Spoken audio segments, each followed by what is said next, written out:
Good afternoon, Mayor, Vice Mayor, members of council. As Mr. Dehaney stated, I'm going to give you an update on the Marsh Restoration project. This is a status of the project. So we had expected to receive the necessary environmental permits for this project by the end of last year, which would have allowed us to begin construction in March of this year. We were not successful in obtaining those permits. So today I'm going to give you the information on the permitting and the issues that were raised to us. But I'm going to start by giving the history of the project, an overview of the scope of the project, the funding that's on the project, and then go into details on the permitting issues. I'm also going to present to council 4 options to consider concerning the project's future.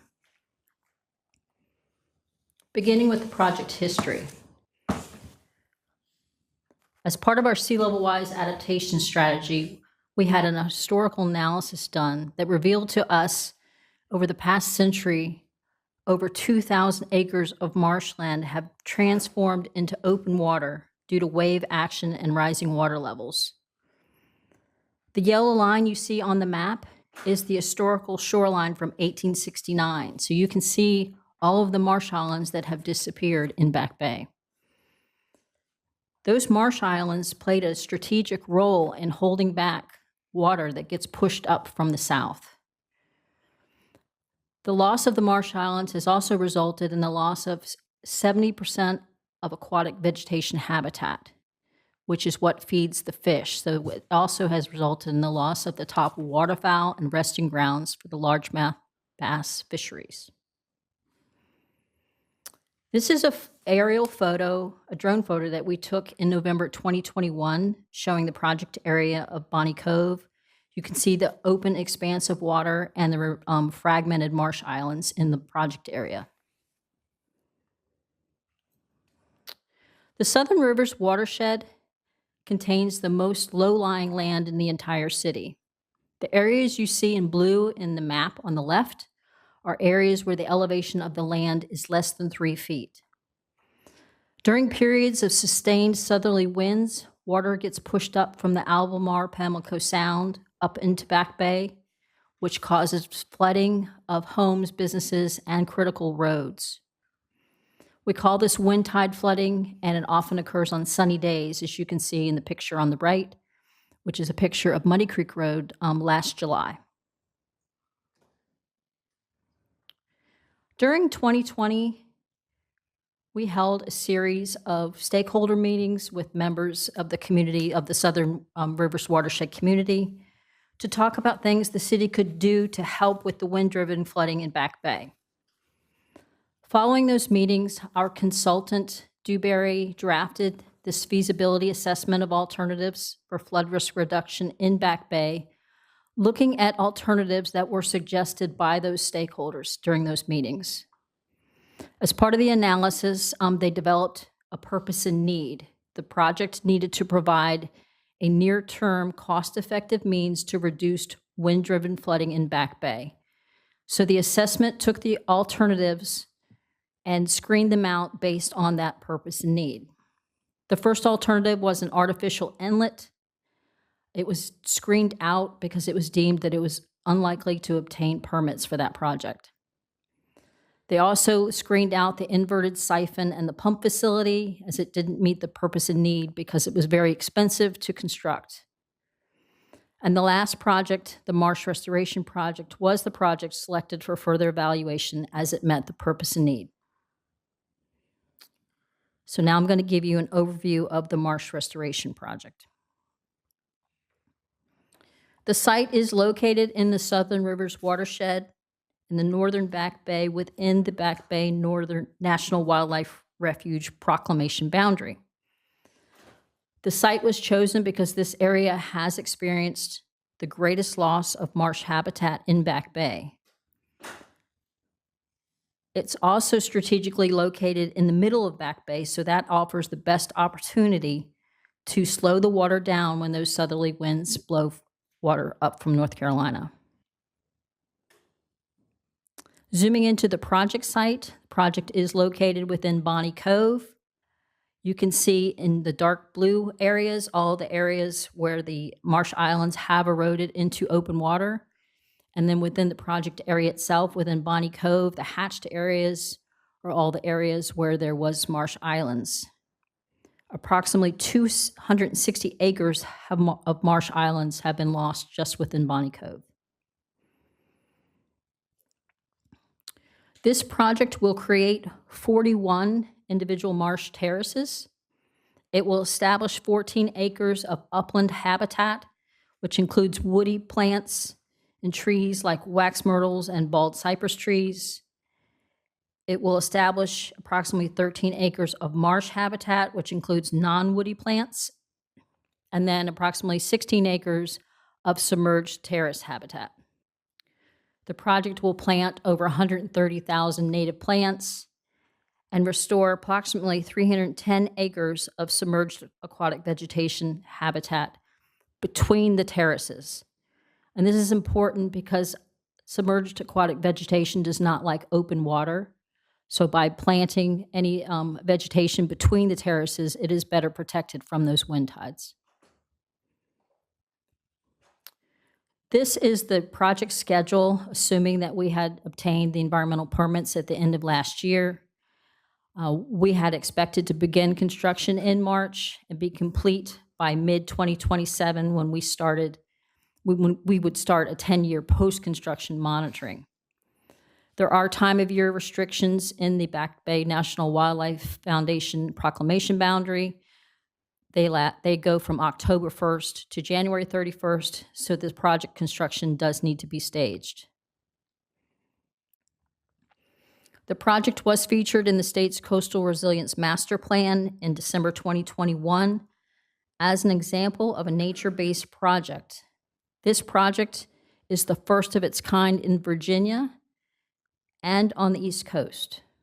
These projects have been successful in states along the Gulf Coast. Moving on to funding on the project. Oops. The project is included under the Stormwater Green Infrastructure project. It's a sub-project to that project, which first appeared in the fiscal year 21 capital improvement program. The project supports green infrastructure citywide. So the other project, sub-project that's included in the Stormwater Green Infrastructure project is our Elizabeth River Wetland and Floodplain Restoration project. Stormwater Green Infrastructure project was included in the November 2021 flood protection bond referendum. This is a breakdown of the funding sources on the project. In November 2020, we received a National Fish and Wildlife Foundation grant, or NIFWIF grant, for just over $135,000. That funding was appropriated to the sea level rise recurrent flooding analysis capital improvement project. That money has already been spent and reimbursed.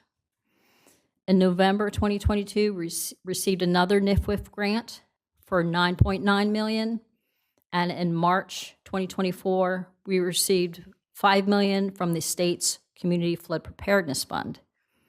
Those two grant amounts are for construction activities only, so those funds have not been spent or reimbursed. So there's just over $15 million of grant funding on this project. There's $31.4 million of local funding, which adds up to a total of $46.5 million for the total project cost. That's the same amount of the appropriations to date, so this project is considered fully funded. This project contains, as I mentioned, the CIP 100-551 Stormwater Green Infrastructure contains $39.9 million in bond financing. There was $8 million included in the May 2024 Flood Protection Program bond sale. $1.4 million of that was for reimbursement of prior expenditures. $6.6 million is for future expenditures. That amount could be reallocated to other flood protection program projects included in that bond sale, or it could be allocated to the Elizabeth River Wetland and Floodplain Restoration project.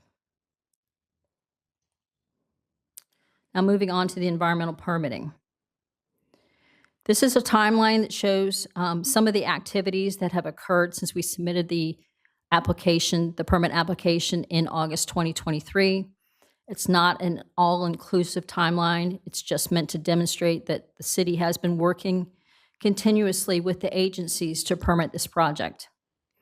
So as I mentioned, this is the first of its kind in Virginia, this first Marsh Restoration project in Virginia. So naturally, we expected lots of questions to occur. So the majority of the timeline between November 2023 and May of 2024 was focused on answering questions from the agencies. We continued the dialogue between June 2024 and September 2024 with agency coordination meetings. And then in September 2024, there was a SAV survey done by the agencies, VMRC, Virginia Department of Wildlife Resources, the U.S. Environmental Protection Agency, and the Army Corps of Engineers. They went out in a boat in Back Bay and conducted an SAV survey within the project area. And they found exorbitant amounts of SAV. Following that survey in October, a stay of the Federal Consistency Certification Review was issued, which essentially paused the review of the project. So in February 2025, LJ and I met with VMRC and the Army Corps of Engineers in person to discuss the environmental permit concerns. The first issue that was raised regarding this project related to the Department of Historic Resources, or DHR. They did not agree with the Army Corps of Engineers' determination that the project won't affect historic properties. They believe the area may contain submerged cultural materials from prehistoric settlements, and they recommend that we conduct a marine archaeological investigation using remote sensing techniques. The next issue, and the largest issue, is related to SAV. So before we started the project back in 2020, our consultant conducted an SAV survey at 24 locations within the project area, and little to no SAV was present at the site. And then in September 2024, as I mentioned, the agencies went out and conducted their own survey at 45 locations within areas where they suspected SAV coverage, plus an additional 30 locations where they did not suspect SAV coverage. And they found SAV species at all 75 sites. On October 2nd, a meeting was held with the Army Corps of Engineers, for the Virginia Institute of Marine Science, VMRC, city staff, and our consultant. And at that meeting, we were told, due to the extensive amount of SAV, mitigation was not possible with the current design and that we needed to avoid all of the SAV. So on October 17th, we had our own SAV survey done with our consultant at 7 locations within Bonnie Cove. The southern project area had a significant amount of SAV, which was actually visible from the surface. And then the central project area, it's much deeper. It had a small amount of SAV. These findings were consistent with the survey that was done by the agencies. So the meeting that LJ and I attended with VMRC and the Army Corps of Engineers, the members of VMRC were from the Habitat Management Division. This division manages the state's submerged bottomlands. So they talked about the permitting process with us and what they look for when they recommend a permit. They said that the projects that impact SAV, they are evaluated using criteria known as Submerged Aquatic Vegetation Guidance, or SAV guidance. The purpose of the Habitat Management Division is they make a recommendation to deny or approve a permit to the 9-member commission. They're the ones who make the decision on the permits. The SAV guidance document mandates SAV protection. So projects that disturb SAV, even though they're establishing new SAV, are not recommended for approval. So in summary, we were told by the Habitat Management Division They will not recommend to the commission to approve a permit due to the extensive amount of SAV found in the survey. They also told us their guidelines state that since SAV coverage was found, its presence is going to be monitored, and if it's found during one of the last 5 years, that dictates whether they recommend a project for approval, for permit approval. So next steps. I'm going to now present several options to you for moving forward with this project and ask for your guidance. All of these options will impact the grant funding. At this time, we don't know exactly how it will, but they will all impact in some way. The first option is to keep the current design and put the project on hold. We will need to conduct SAV surveys every year for the next 5 years, and if the surveys show little to no SAV, we can reinitiate the permitting. We could redesign the project to avoid all of the SAV. There will be additional costs for redesign. The project will be treated as a new project with the agencies, so that would restart the permitting process. But in order to avoid all of the SAV found within Bonnie Cove, we would have to eliminate over 50% of the marsh terraces. That would significantly reduce the project's benefits. So if you recall the flood reduction benefits I mentioned before, and the historical map that I showed you, this project's goal was to restore the marsh islands in the areas where it had eroded into open water.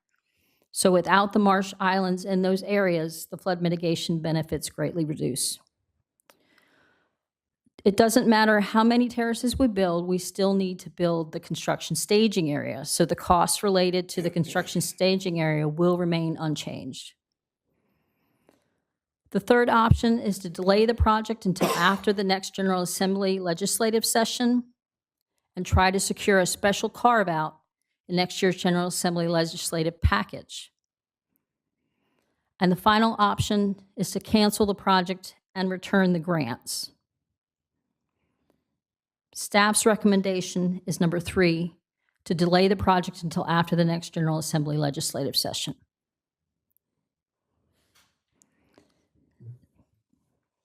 Now I will ask for some direction from City Council. You know something about this stuff? Oh, my gosh.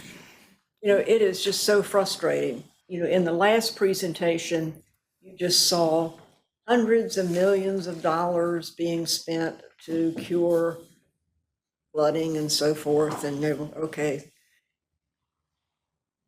In this particular situation, there's no answer for the flooding in the southern part of the city, except trying something like this. And it's so frustrating that it comes down to, I mean, okay, we've already been messing with this time around for 6 years. So do we observe it for another 5 years and see if anything happens? That's 11. And in the meantime, more marshes are being eroded, more flooding is going to be occurring. But it was back in the summer, right at this time, in 2019, when we got our Dewberry report. And I asked the city council and the city manager at that time, could we continue Dewberry for a bit longer and have them particularly look at the situation of Back Bay to see if there was anything that could be done. And so this is what did occur. But in rereading this, I mean, there are pages of their meeting with the agencies, all during the time that they did this, to get their input. I mean, they did everything possible to keep all of the agencies abreast and to have the agencies help us determine what we should do. But there's one sentence in here that really, from the start, has been the thing that has made it so difficult that talking about Back Bay and this whole situation with how the Albemarle Sound just rushes up here in a southerly wind, it was determined that 2.7 billion cubic feet of water would need to be removed from Back Bay in one of these times. This is equivalent to approximately 31,000 Olympic-sized swimming pools of water. That's what we're dealing with. And I guess, you know, we've been very lucky in the past several or few springs that we haven't had that situation of that south wind. This is the time of year when we get it. So we kind of breathe a little sigh of relief that, okay, we've been saved for another year.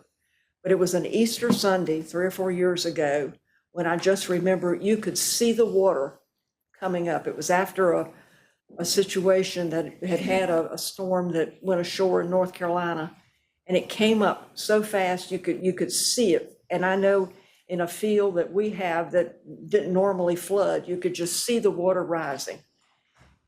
This happens, and what are we going to tell people? There's nothing we can do. I mean, so this is when we had the focus groups, and I invited people to come who were people who had been involved in Back Bay in many different ways, and they came up with these 4 possible solutions. Could we just create a new inlet into Back Bay so that the water could go out?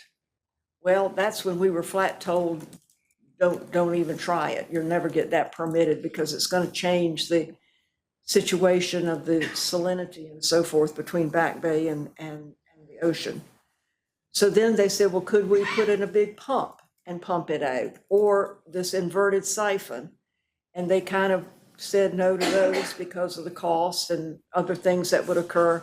And so the only thing that was left as a choice was to try to restore some of the marshes, try to slow the water down. It's not going to get rid of it, but instead of getting up here in 3 days, if we could delay it to 5 days, maybe the wind would shift. And if it shifts to the north, it blows it back out and you don't have flooding. So it's a gamble. But slowing it down was the one opportunity that we seem to have. And so that's where we have continued to go, fully working with the agencies all along the way. I mean, when you read this, the Dewberry report met with them constantly to get their input. And, you know, of course, we do have it funded. We've got grants from the state, as well as I think the federal, as well as our local. We put in our bond referendum. And last October, I guess this was last year, unfortunately, we don't always put a date on things. We need to make sure we date everything. And I think this was 2024. Last October 14th, we had a meeting at Creed School, public information meeting, telling everybody what we were going to do, because we thought we were going to be able to start, you know, this year. Again, it had been put off a little bit. What will you learn? What are marsh terraces and what benefits will they provide? How will this affect boating and other rights? How is the project funded? What will the project look like? And then on the back, it just goes through all of this detail. This is what we put out to our public last October. So what I'm going to ask is we schedule another meeting with these very same people and tell them we can't do a thing. And I would like to invite the people from these agencies to come and explain why there is nothing that can be done. Now, maybe they might find a little bit of submerged aquatic vegetation there that says, oh my goodness, we can't do a thing, it's going to affect the SAV. Well, there are things that you just have to deal with. Are we going to wait to see if SAV is going to grow? It hasn't grown yet, and enough to slow the water down. So what are we going to say to all of these people who get flooded in a strong southerly wind? And I mean, we've just talked about how we can put in these big culverts and pipes and everything in the northern part of the city, and if we spend enough millions of dollars, we can at least do something. But here, there is nothing that we can do, and it's so frustrating. And if you want to say, why do people not believe us? I mean, last October, we went and we told everybody, this is what we're going to do. This is why we're going to do it. This is how we're going to do it. And now we're going to say, we can't do a thing. So my suggestion, if we're going to have to do something, and we can invite the people from the General Assembly to come and see if they think they could get a carve out for us. I guess what that would say is that we are not going to be covered by this concern about the SAV. We can move forward with our project. Clearly, we have done it with the advice of the agencies throughout all of this time. And now we're just going to be told, forget it, you can't do a thing. It's so frustrating. It's frustrating, I know, to the staff, because you all have done everything in the world you possibly could do. And I know that y'all have worked hard. And we have our Albemarle symposium every year to talk about the Albemarle and how the water is brought up here, and we're affected by it. And then we can't do anything. It's so very frustrating. Hey, Josh. Thank you, Mr. Mayor. Toni, LJ, thank you for the presentation. I share in your frustration, Councilwoman, because I think this is a really awesome project. It really is. And it's an award-winning project. It's one that we cite, I know, in grant applications when we make those for our FPP projects, where we try and demonstrate that we use green infrastructure in addition to gray infrastructure to solve our problems in Virginia Beach. And this is one of those. We're using green infrastructure and creating a multiple benefit scenario where you're stopping or at least slowing the water down, but you're also restoring and enhancing a resource. And it's a killer that it's fully funded. It is, and it was promised in our bond referendum. So I completely share in your frustration. Whichever of these options ends up getting us to where we can complete the project works for me, because I don't understand, especially these grasses tend to pop up and or migrate. If you're looking for, if you move the project to some other location or readjust the boundaries, SAV could just pop up there too, and then we'd be maybe potentially back in the same or similar situation. So anyway, I just wanted to chime in and say, I hear you. Yep. Okay, anyone else? Amelia? Well, I just want to say, sometimes you get a no, at least you have delay. It's not completely shut down. Maybe you can explain a little bit more to Councilwoman Henley, that is not saying it's completely, but you recommend delay. Yes, ma'am. So the department recommends the solution we identified as number 3, to delay the project. And that is in large part because of how the state regulations are written. The state regulations are not, they're not flexible. And for the staff at VMRC, they don't have a lot of latitude to interpret. They told us that they had a project recently where they disturbed a couple hundred square feet of SAV, and it was an agonizing decision. And then we were here asking for acres that we were going to disturb, and they just said they couldn't get there with the way that the regulations were written. They acknowledged that our project was to reestablish SAV between the marshes. However, they said that the regulations are not written in such a way as to allow them to destroy SAV, even if it's being recreated. And so I think from their standpoint, they kind of feel like the regulations don't allow them the latitude to recommend yes. They're hesitant to send this to the VMRC board and ask for a confirming vote. And to be honest, we're a little reluctant to ask for it, because if staff recommends no and it goes before the VMRC board and they say no, then we have a no. And that's a lot harder than a it's just nothing right now, right? There's no recommendation. Our hope is that if we wait until next year's General Assembly, that we might be able to achieve a carve out in in the state legislature for a specific project. It's not unheard of. We see that throughout the code, legislative code, where specific localities get a carve out from different types of legislation based upon something that's unique in their setting. It's certainly not a guarantee. It's a long shot, but it seems like something that I think is probably, it represents our best opportunity to move forward as fast as we can. If we're unable to do that, then I think we have to look at, one of the other choices to redesign, or to put the project on hold, or to cancel it. We certainly don't want to cancel it. Redesign is problematic, though, because this area was specifically selected. If you remember from the map, if you could go back to the map, if you remember from the map, it narrows down in this area where Bonnie Cove is. And we can't just put marshes all over the whole back bay. This area, because of its nature and how it was historically, and it really is the correct place to do this. If we moved the terraces north and we didn't have them in the south, it would just reduce any efficiencies or efficacies of the marshes. And so we really are concerned about that concept of just redesigning. On top of which, as is stated, by the time we finish the redesign, the SAV might move. And so we would really, I think our best opportunity, and why the department is suggesting to do alternative 3, would be to give us our best chance to move forward with the originally designed, originally scoped project that allows us to move forward in the fastest manner possible. That makes sense to me.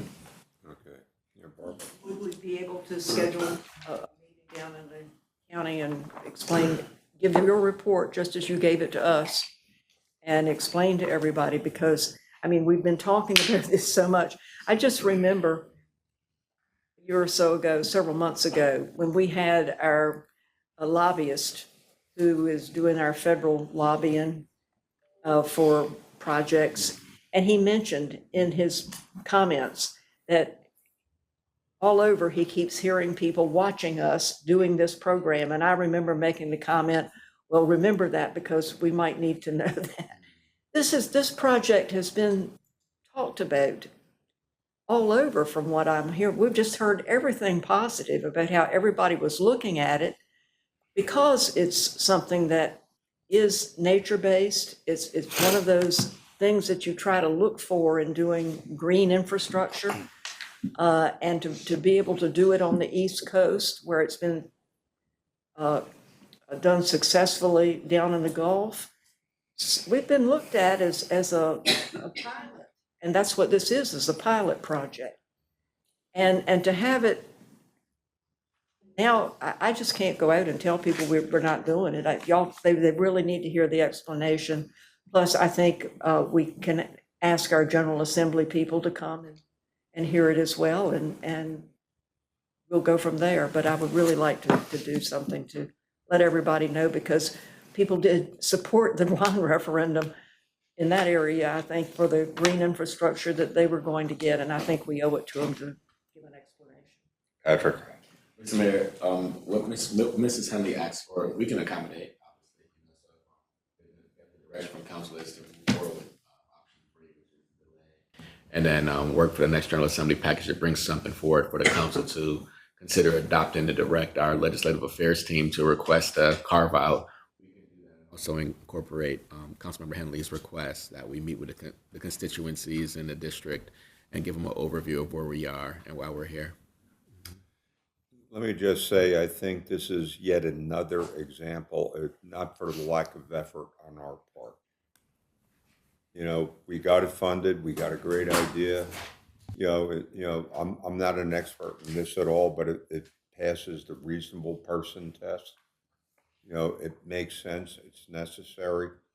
And, I don't want to bring up, but we have to, is a lot of the same considerations and roadblocks when you deal with various environmental groups. Are they there to help, or are they here to hinder? And I'm just being honest with you. And I take a look at our Nimmo Road project. That has to be done. And it should have been done, but has not been done because you got so many hands in this pie that are confounding variables that is holding us back. And, what's the solution? And I think that's the frustration that we have. And that's the frustration, Barbara has talking to the folks at Sandbridge and, people in nature. And the thing is, I really think if it was just up to us, Nimble would have been done. This project would get done. But once again, we're playing with the cards that are dealt with us. But let's go with option 3, see what we can do. And yeah, this may sound simplistic, but can the regulations be changed or modified to accommodate? I would like to mention, as far as the road, we did have a draft letter that we had talked about that I think was very good, and but I mean, that's the situation too. I mean, that road was fully funded, and we thought we were ready to go forward with it. Then all of a sudden we get, oh no, we've got to have a full environmental impact study, and that's going to add 2 or 3 years and several $1 million. So we're back, but to what we thought. And I did come across the data from the NEMO 5 project, which we can show that we can do a road and do it environmentally sound. And if you ride over that road today, you're riding right across the creeks and marshes and so forth, and it was very successfully done. So we've got, I think, some good experience in doing these things, and I think we can show that.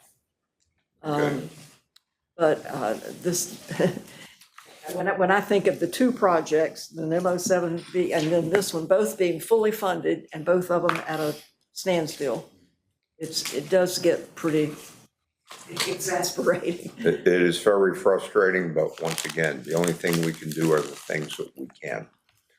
All right, so go ahead, option 3. Okay. Thank you. Thank you, folks, appreciate it.